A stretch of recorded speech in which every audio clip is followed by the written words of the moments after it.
enormous freight train is out of control, tearing through the Canadian Rockies.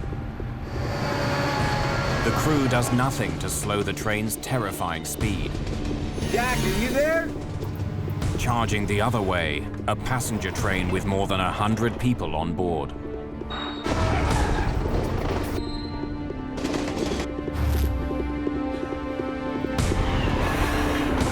Front end, Jack, come in. Oh my God. Mayday, mayday! We're doing 90 miles an hour, out of control! Take a life jacket! Where's the Coast Guard? Don't let go!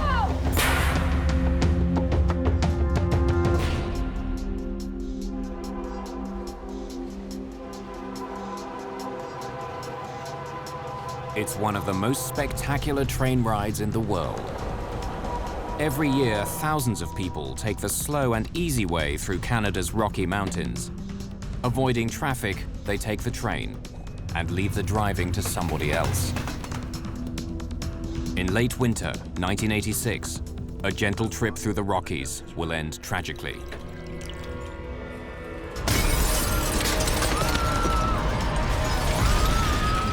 It was like a mini atom bomb. And all of a sudden it ignited. Woof! I'm gonna help you. I can hear the women screaming, you know, to save her baby.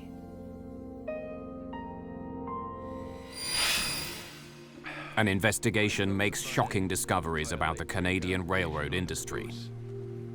At that time, I didn't think that anything was wrong.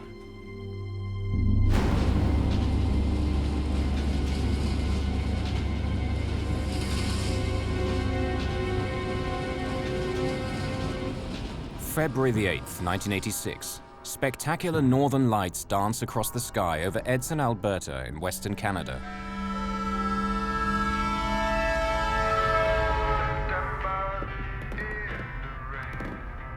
Driving freight trains has been a lifelong dream for 48-year-old Canadian National Railways engineer Jack Hudson. But after 16 years on the job, he knows all too well that it can be a grueling career. Because Canadian freight trains travel such vast distances, up to 12 local crews may be used in the course of one cross-country journey. Hudson works a mountainous stretch of track through Alberta, running between his hometown of Jasper and Edson to the east.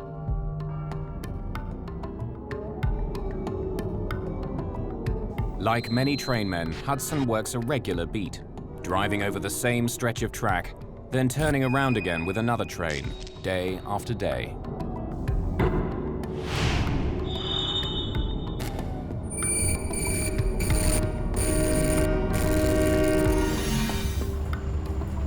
At around 11 p.m. last night, Hudson got off the freight train from Jasper and spent the night here in the company bunkhouse at Edson.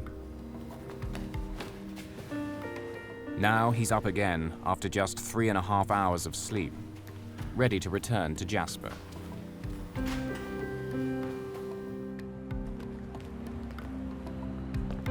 At the station, he's joined by his brakeman. Like Hudson, 25-year-old Mark Edwards lives in Jasper. And like Hudson, he hasn't slept very much. Did you get some rest? Not much. Got a touch of the flu. Could use a full night's sleep. Hudson and Edwards will ride up front in the first engine. Hudson drives the train, while Edwards keeps an eye on the brakes and pitches in if Hudson needs any help. Known to his fellow railmen as Smitty, 33-year-old Wayne Smith is Hudson's conductor. He's the last of the three-man crew in charge of the freight train this morning. Smitty? Smith rides in the caboose, the last car in the train. He acts as an extra set of eyes, making sure the men in the front end know what's going on behind them. The three men are long-time employees of Canadian National, or CN, Rail. And all of them have been up and down this length of track countless times before.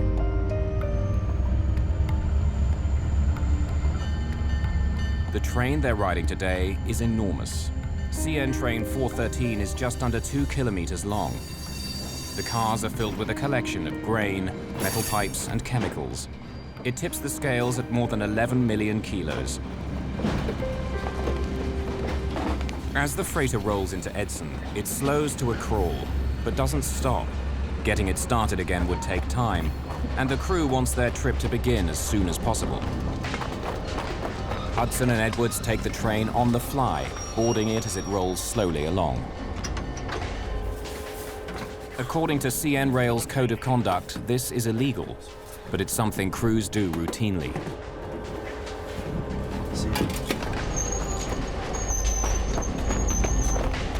With the caboose still nearly 2 kilometers away, Smith stands by the track to inspect the cargo as it crawls by. He makes sure there's nothing obviously wrong with the freight or the cars carrying it. All set, Jack. Clear signal leaving Edson. Clear signal leaving Edson. Another part of Smith's job is to stay in touch with the front end of the train. He's supposed to make sure they're alert throughout the journey.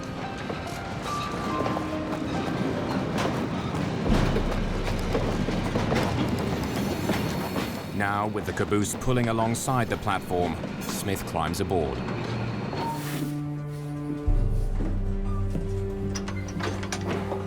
Okay, he's got the brakes off. You're good to go. See you later.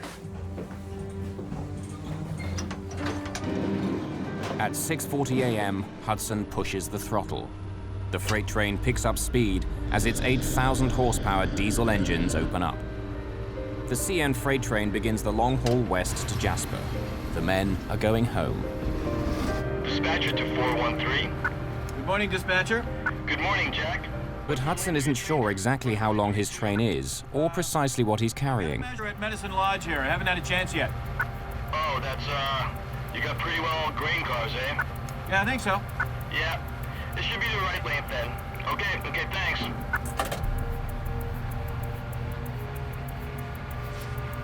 As 413 roars west, a Via passenger train speeds east on the same track.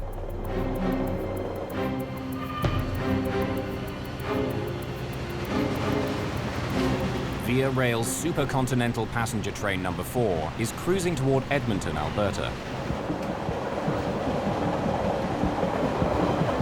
More than 100 passengers are enjoying the spectacular scenery as it cruises through the rugged Canadian Rockies.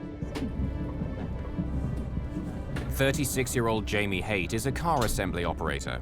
He's headed home to Ontario after a 2-week visit to his family in Vancouver. It's a very, very small community that you're in close proximity with a lot of people very, very suddenly. And so there's a lot of people we got to meet and got to interact with. I remember there was a couple of ladies that we met over dinner. One was very, very pregnant. While some passengers are still sleeping, Haight goes into the day coach to do some reading before breakfast. It's the 4th car in the train. I remember this lady, and she had a little boy with her, about 3 years old or whatever. He was quite in awe, the little child was quite in awe of the scenery. So I sat down in it, and I lifted the shade a little bit so I could get some of the daylight coming in, and I started to read a pocket novel.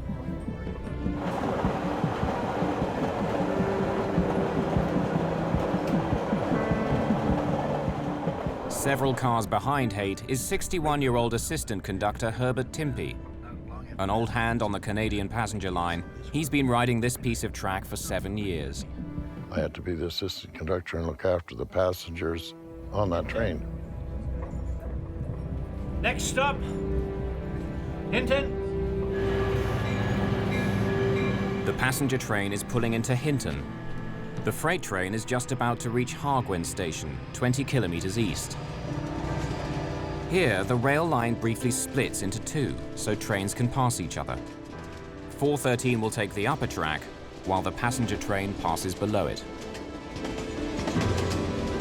As Hudson approaches the split in the tracks, traffic signal lights tell him to slow down. Smitty, we've got an approach limited signal at Hargwin. Next station, Dalehurst, over. Head end to 413, approach limited at Hargwin. Next station, Dalehurst. Out. These are the last words these men will ever exchange. A dispatcher in Edmonton sets a switch, and 413 is forced onto the upper track.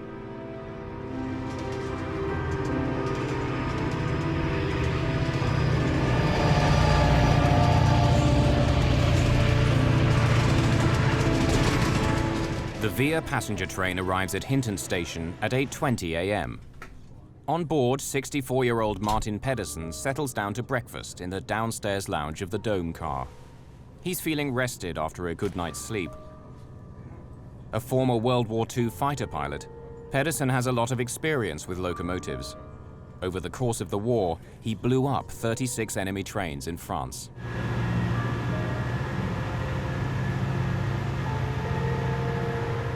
The night before, Pedersen swapped war stories with another veteran he met on board. 61-year-old Kenneth Cuttle is a former Royal Marine. It was February. I was going to Edmonton to look for another job. Like Pedersen, Cuttle also fought behind enemy lines in World War II. Cuttle and Pedersen are survivors.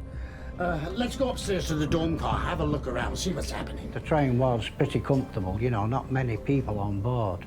I said, let's go up to the Dome car because it was just coming light and we see lots of things which you might not get another chance to see. We were in the foothills of the Rocky Mountains. There are now 115 people on board. But the train will never make it to Edmonton, and the passengers and crew enjoying the early morning trip will soon be fighting for their lives.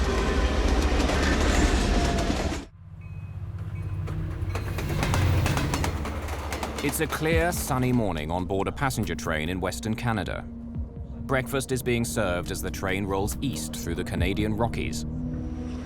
Just 15 kilometers away, an 11 million kilo freight train, CN 413, rumbles down the track towards it. With diesel engines still pounding at full throttle, it's pulling 113 rail cars of grain and hazardous material. From the outside, everything looks normal. But what's going on inside the lead engine of 413 is about to become one of the greatest mysteries in Canadian railroad history.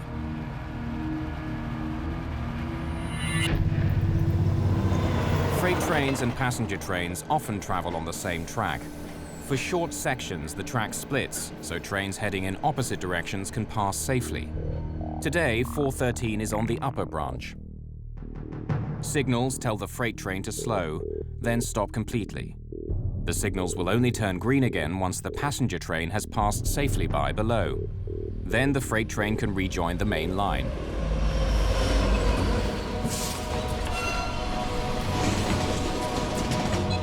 But 413 isn't slowing down. It's now heading downhill and it charges through the warning lights. If it doesn't stop soon, it will return to the main line at full speed, straight into the path of the passenger train. Unaware of the bizarre behavior of 413, the passenger train continues east. Martin Pedersen gets his breakfast. Hi.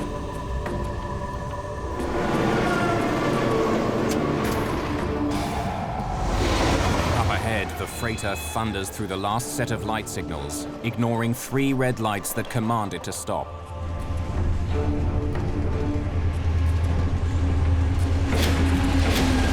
It slams back onto the main line. It's traveling 95 kilometers an hour and weighs more than 11 million kilos. And still it doesn't slow down.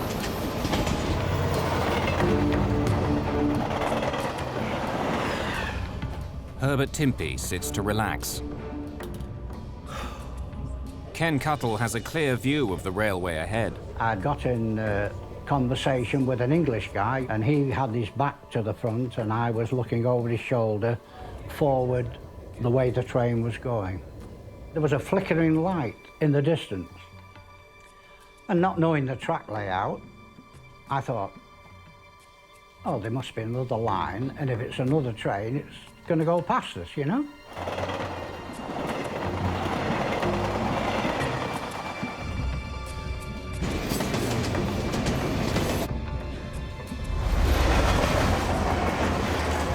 Just as I was reading the pocket novel, one of the girls from the partier group happened to just walk past me.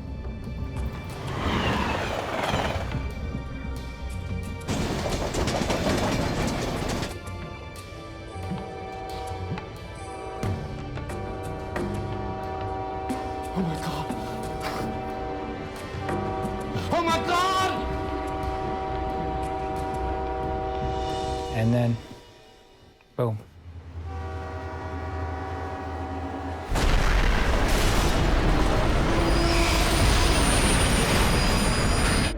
The trains collide like two charging rams at a combined speed of nearly 200 kilometers per hour.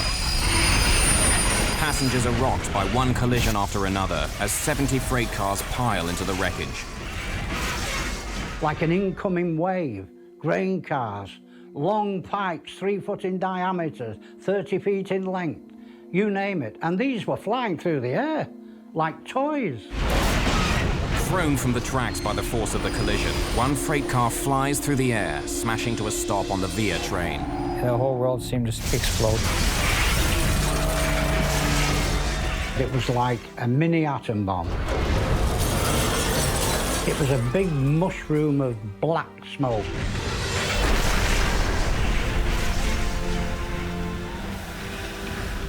Then, everything was dark. They could no longer breathe because everything was filled with smoke. Oh, I'm gonna die. And the third thing that happened was I just resigned myself to that.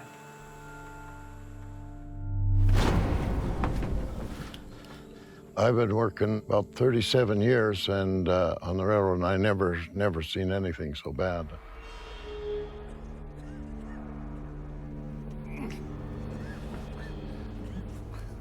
The wave of metal, grain cars, stopped just where the dome car was. If it had gone another 30 feet, it would have covered us as well. In the same car, one deck below, Martin Pedersen struggles to escape. But he can barely see what's happening in front of him. The window beside him shattered during impact, filling his eyes with broken glass.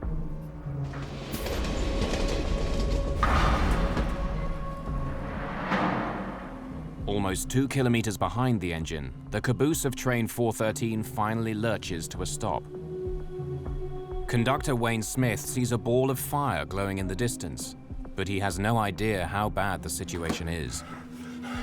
Front end 413. I think we're in the bush or we're derailed. There is a big explosion up here, and we have chemicals on the train, so stay away from it.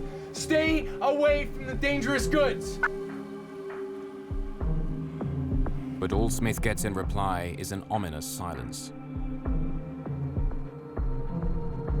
Passengers continue to struggle to escape the mangled wreck of their train as the smoke thickens. I was trained well in the Royal Marines to survive and to act spontaneously. There was a window at the back of the dome car, and it was all cracked, and I just jumped up on the seat, smashed my head through the glass roof, and shouted, "Come on, let's get out."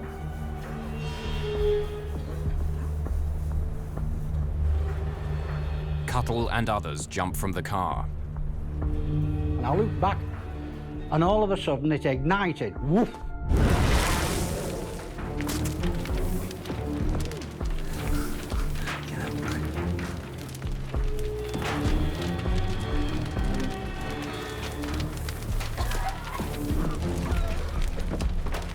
Down below in the lounge car, Martin Pedersen also manages to escape. But others aren't so lucky. Many are still trapped in the burning cars, including passenger Jamie Haight. The roof of the coach had been crunched down. I mean, I'd lost my glasses. I couldn't see, I couldn't breathe. And here it was the porter that had been behind the snack bar, had opened up this exit way, and he had vamoosed out through it, and I took off out behind it too.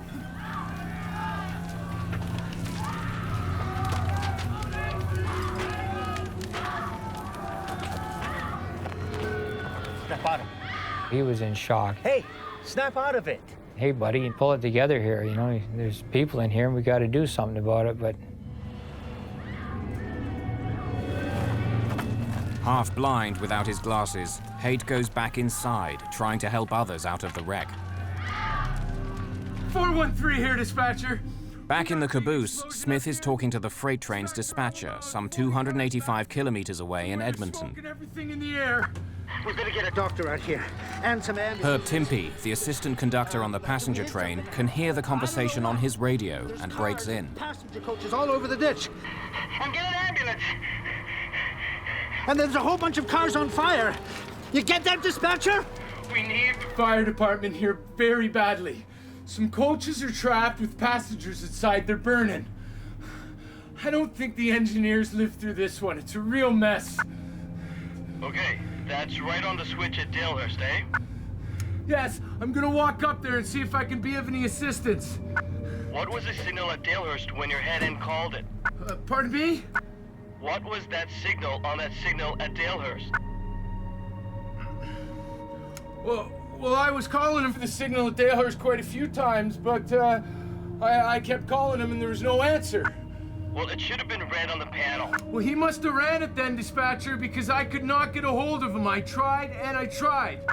Okay, all right.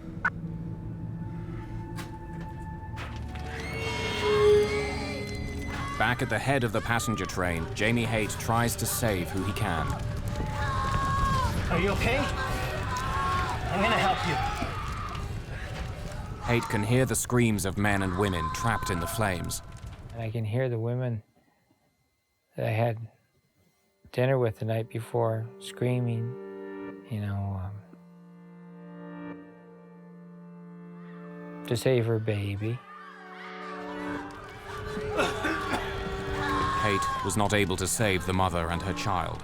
They're out of reach under debris. That was difficult. People who were trapped and couldn't get out, screaming like you've never heard.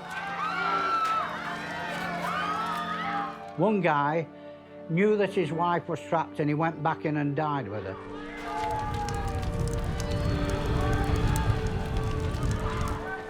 Another woman in the carriage under where we were had most of her leg cut off.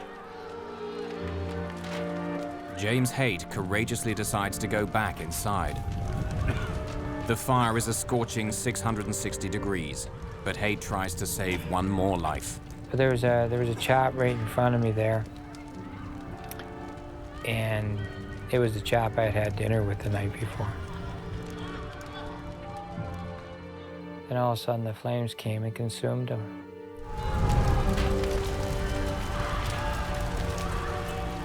He just sat up and rubbed his head, and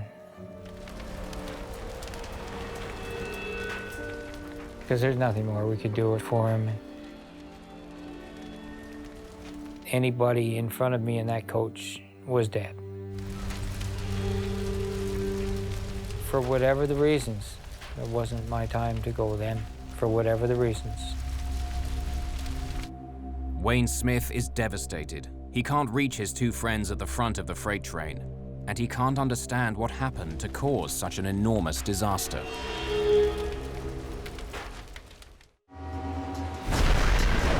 In Western Canada, a freight train has smashed head-on into a passenger train carrying more than 100 people. In the minutes after the collision, survivors are dragging themselves from the burning wreckage, while others are still trapped inside. One of the girls that had been in the car in the morning, and I looked at her and I said, "Oh, I'm sorry to tell you, He had no choice but to tell her what happened to her friend in the train. Your friend was in the car here." She died, trapped in the burning debris.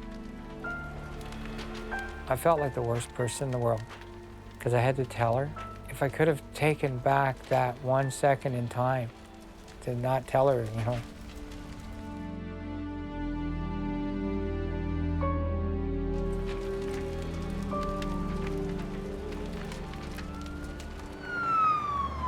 Royal Canadian Mounted Police Constable Mark Linnell is one of the first to arrive on the scene.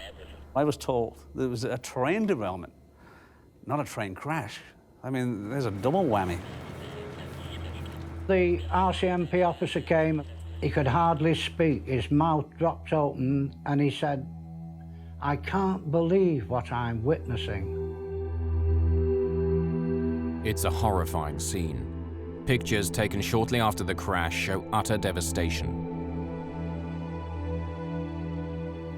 I mean, I was just flabbergasted. I just couldn't believe it. And instant. That's quite the thing to see.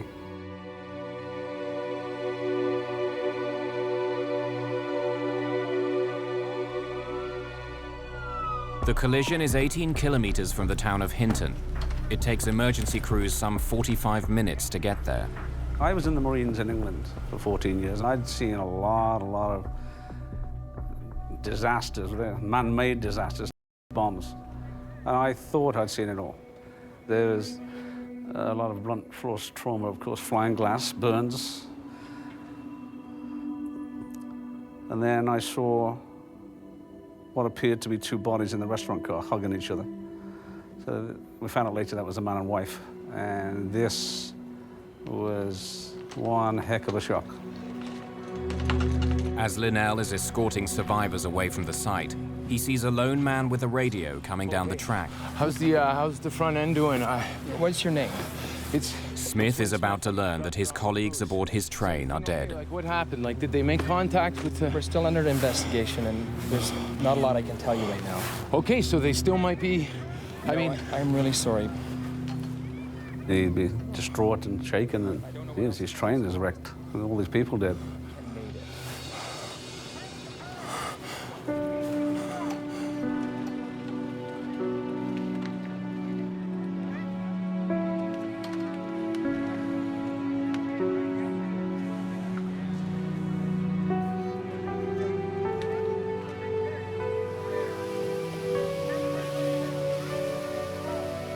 The Hinton train disaster is the worst railway accident to strike Canada in 35 years. More than $30 million in property are destroyed. 23 people are dead, and 71 others are severely injured.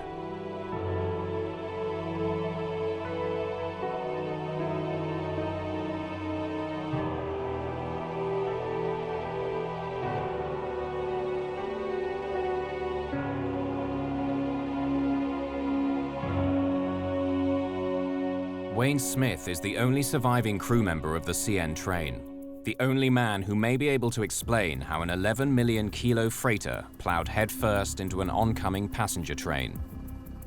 What he knows could be critical to unraveling the cause of the disaster.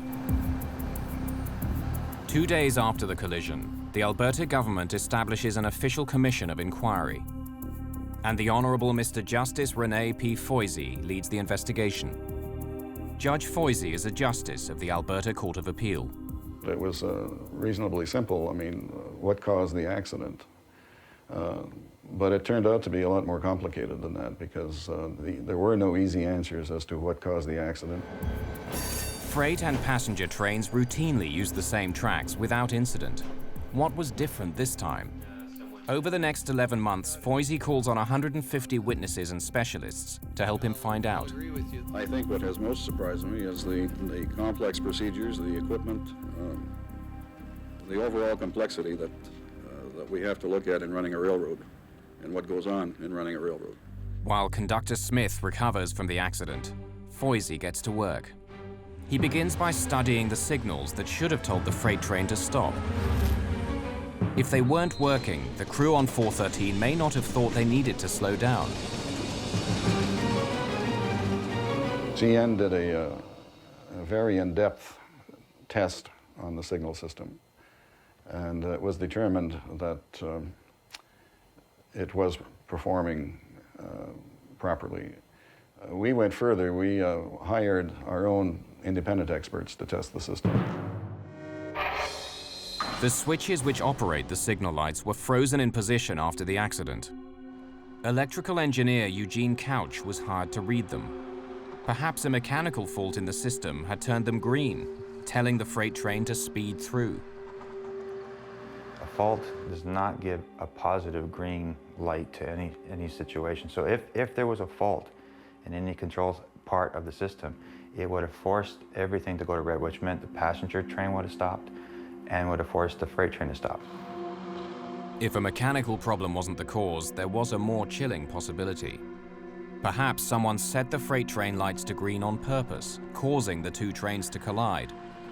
Couch dismissed that idea too. To do that would mean that somebody would have to actually go there and really maliciously, change things. And there was no sign of any tampering on any mechanisms. Basically, our conclusion, we felt that the system was sound and was safe. Foisey believes the lights were red, but the freight train ignored them. Perhaps another mechanical fault was behind the crash. Well, I was calling him for the signal at Dalehurst Court. In his statement after the crash, Conductor Wayne Smith told Royal Canadian Mounted Police officers that something was wrong with his radio that morning. Because I could not get a hold of him. I tried and I tried. Maybe the front of the train was having mechanical problems, but they weren't able to get in contact with Smith. Joseph Hebert examines the portable radios the crew used. The first test was with the radio that was on the train that was in the accident at Hinton. The radio performed to specification. But even if the radios themselves were working, there could be another problem. Many CN employees claim there are places along the tracks where radio communication is impossible, so-called dead spots. And it's not a dead spot that's there 365 days out of the year. The possibility was also examined and dismissed. Sometimes you can't. Some radios are stronger, some are weaker. The second test done as far as communications between the locomotive and the caboose was done with the same type of radio as was used at the time the accident took place. A field test with that type of radio had satisfactory performance. The evidence was pretty clear, and we concluded that there were no dead spots. One other possible explanation is examined. Natural phenomena, like the northern lights, can also affect radio performance. We got to measure a medicine line. Northern lights can build up very high currents in communications lines. Anything even hooked up to a radio could pick it up. My determination of it was that they were not a factor. If the signals were red and the radios were working, why had the train crashed? Foisey examines an ingenious piece of technology, the hotbox detector. Sitting beside the track, hotboxes monitor the temperature of a train's wheels and axles. They also record the speed of trains as they roar by. When Foisey and his advisors examine the hotbox data, they make a telling discovery. When the front of the freight train passed the hotbox detector just after Hargwin, it was traveling a little over 60 kilometers an hour. But by the time the caboose passed it, the train was going more than 74 kilometers an hour. Despite the signals telling it to slow down, the train was speeding up. For the last 5 miles, we were able to determine that the freight train was going at least 59 miles an hour, perhaps as high as 60 or 61. There were no brake applications before the crash as well. The crew let the train travel too fast. They did not heed signals to stop, and they never applied the brakes. It all points to a train that was out of control. Why there were no brake applications is difficult to understand.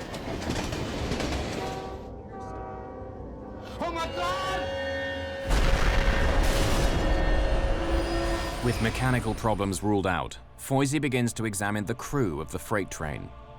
Perhaps there's something about engineer Jack Hudson, who was in charge of the train, that could explain what happened that day. As Foisey begins sifting through Hudson's medical records and interviewing his family, he makes a disturbing discovery. A train collision in Western Canada has killed 23 people. Another 71 are injured. The man leading the inquiry into the disaster has ruled out mechanical problems. Judge René Foisey now takes a closer look at Jack Hudson, the 16-year veteran who was driving the freight train. When Foisey and the Commission review Hudson's medical files, they're shocked by what they discover. Mr. Hudson was a man who was sick. He was an alcoholic.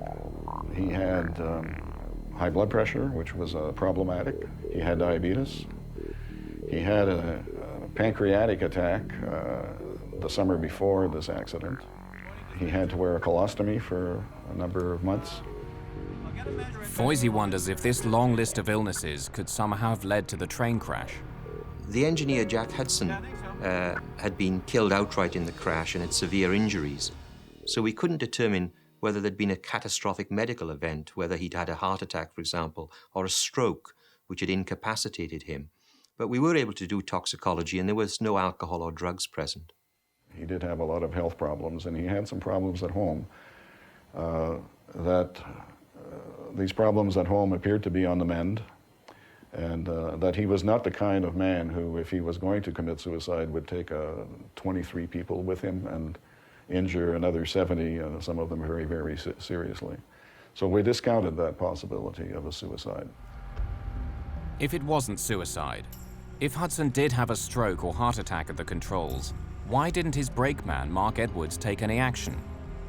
Investigators come up with one plausible answer. Did you get some rest? Not much. Got a touch of the flu.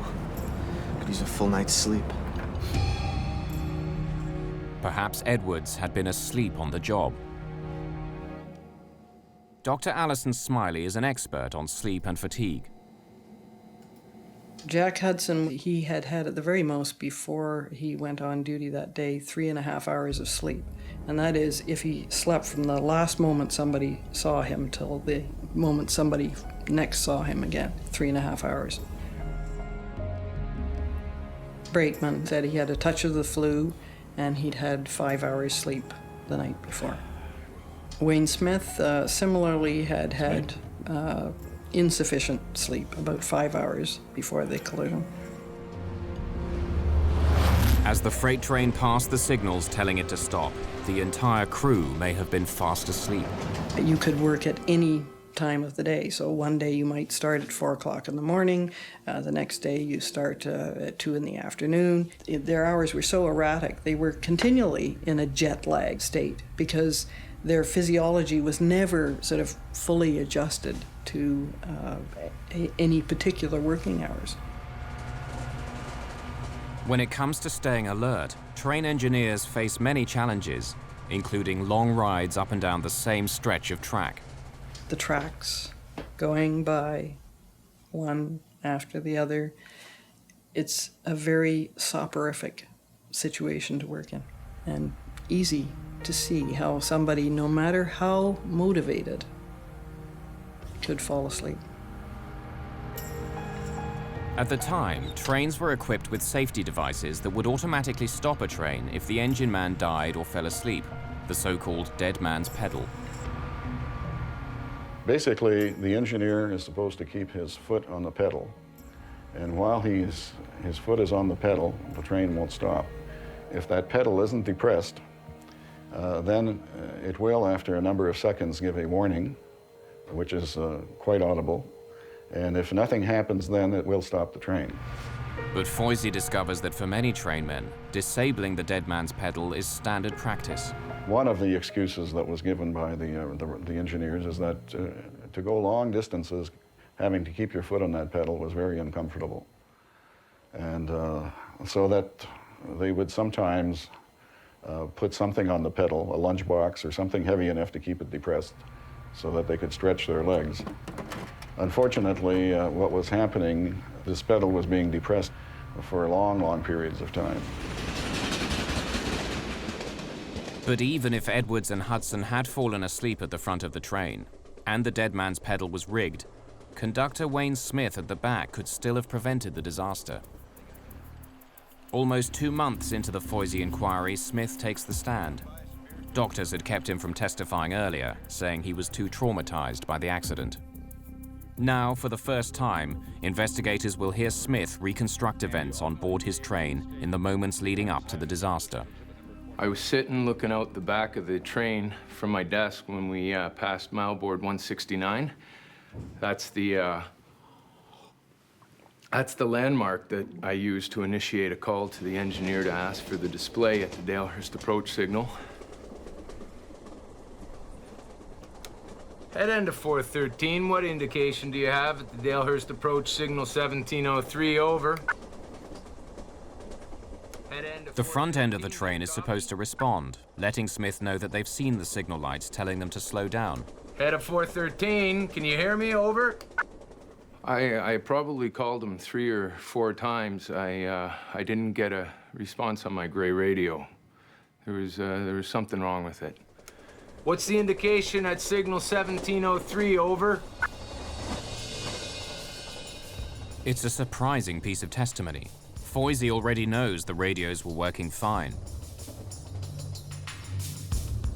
When Smith is asked how fast he thought the train was going before the collision, Foisey gets another surprise. I felt the front end give a light brake application on the caboose.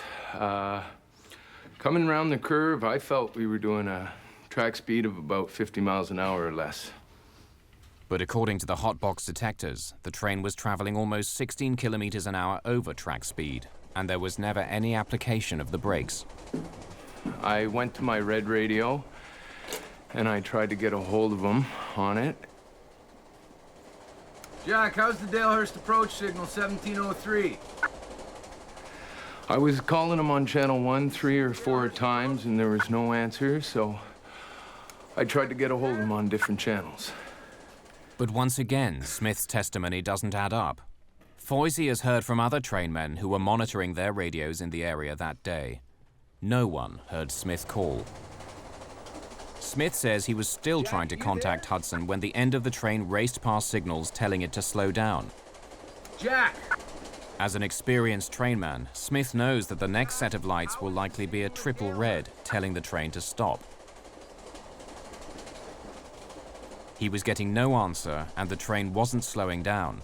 An emergency brake cord was in easy reach, but Smith never pulled it.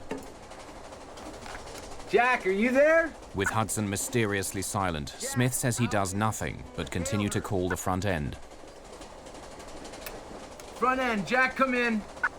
Why, in the circumstances that you've described, did you not pull the brake?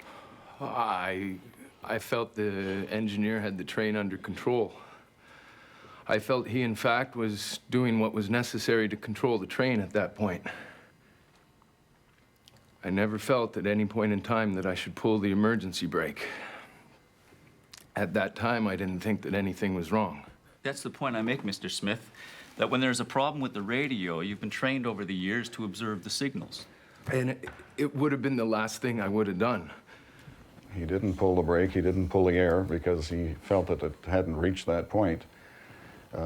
Basically, that was his evidence, and I had a lot of difficulty with that because if that point hadn't been reached, when was it going to be reached, if ever? Smith's contradictory testimony is complete. Judge Foisey is now ready to close his case and lay the blame on those responsible for the disaster.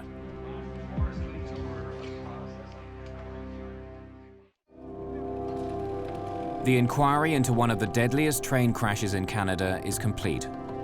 23 people were killed when a freight train crashed head-on into a passenger train near Hinton, Alberta. Chief Investigator Renee Foisey has explored every angle, from technical malfunction to human error. He's now ready to deliver his report on what went wrong that day.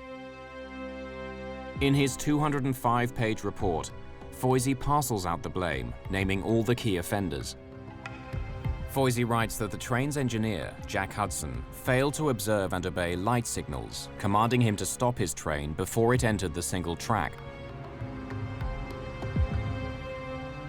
If Hudson was unable to do his job, brakeman Mark Edwards failed to intervene. He also ignored the light signals and didn't brake the train before it entered the single track. Conductor Wayne Smith was guilty too. He had failed to follow operating rules and pull the emergency brake when he couldn't contact the 2 men at the front of the train. In a statement to police, he had even suggested that he thought they were sleeping.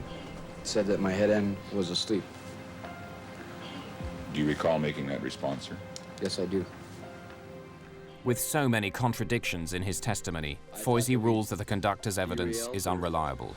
I wasn't sure what had happened, and I went to my back desk. I jumped on from the cupola and ran for.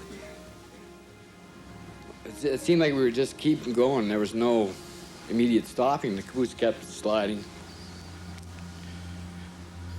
Instead, Foisey emphasizes that Smith, like Edwards and Hudson, was dangerously tired that morning. I just wanted to get home, actually, at the time.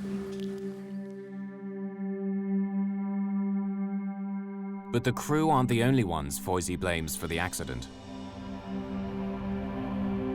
According to the Foisey report, Jack Hudson may well have had a stroke or heart attack before the collision. But CN management had known about Hudson's medical record for years. He managed to accumulate, I think it was 40 or 50 demerits, and at 60, you're fired. But after he got to that level, there were some other infractions which weren't recorded. Foisey also calls attention to the rules that were routinely ignored, such as rigging the dead man's pedal and taking the train on the fly.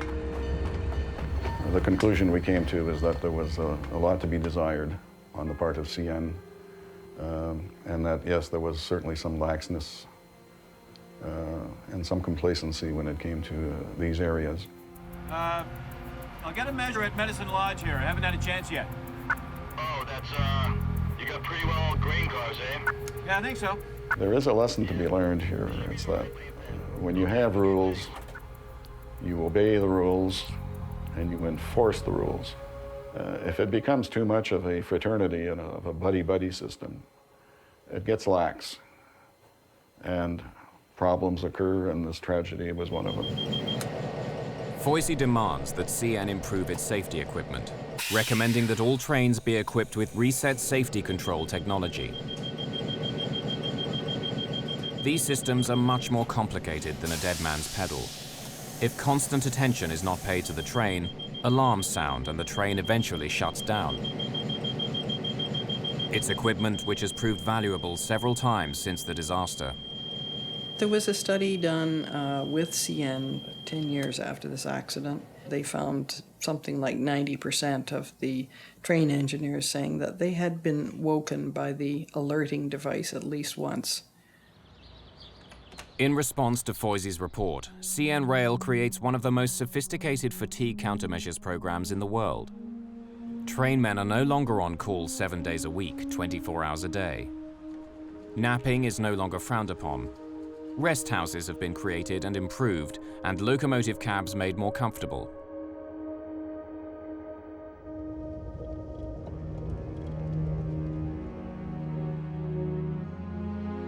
For the victims of the Hinton disaster of 1986, changes to Canadian railroading come too late. I still remember the people that were killed in the accident and good friends I had on the railroad. And that really, it does bother me. It's 20 years nearly. And I'm still going strong. Very lucky. I don't equate it to luck, no. No, too much of a tragedy to think about luck. There's too much hurt that happened inside of me. It took me quite a while to rebuild my sanity again. I got over it fairly quickly and got on with their life. There may be lots of other people who weren't as lucky. You can be going along in life, and then something can come along and just kind of destroy your very foundation or shatter your very foundation. And through no fault of your own. But life has a habit of doing that. But the other thing I can share with them is that you can recover from it. There is a tomorrow.